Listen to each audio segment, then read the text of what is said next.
Nagsisimula ang sa Southern Leyte dinaos ang unang katolikong misa dito sa bansa.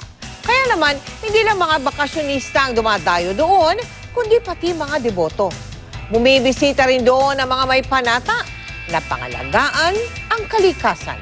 Nakatutok si Lay Alves. Madalas mang daanan ng ulan at bagyo.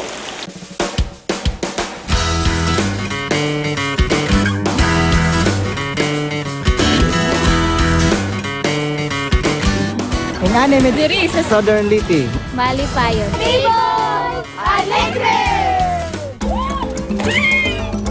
Walang makapipigil sa pagdating ng summer dito.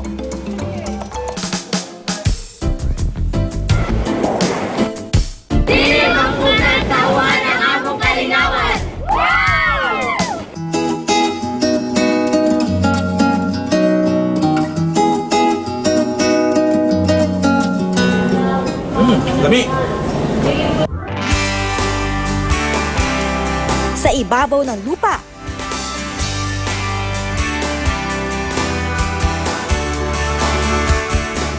O sa ilalim ng mga ulap. High na high sa adventure.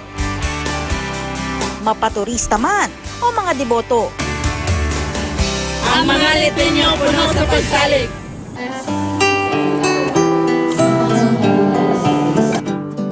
Pagdating naman namin sa taas, it's worth the sacrifice naman kasi maganda yung lugar, very peaceful.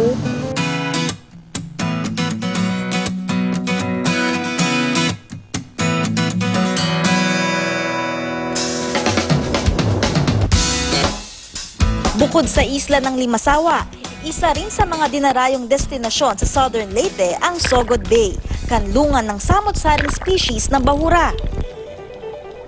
At iba pang mga lamang dagat.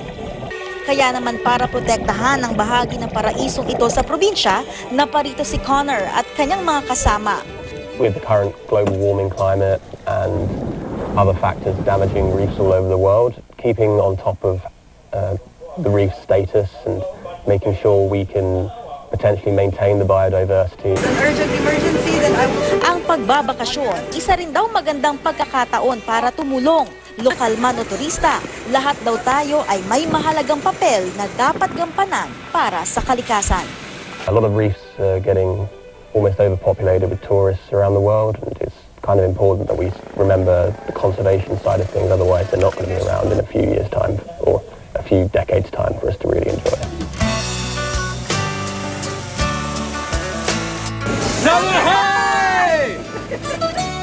Lay Alves, Nakatutok, 24 Oras.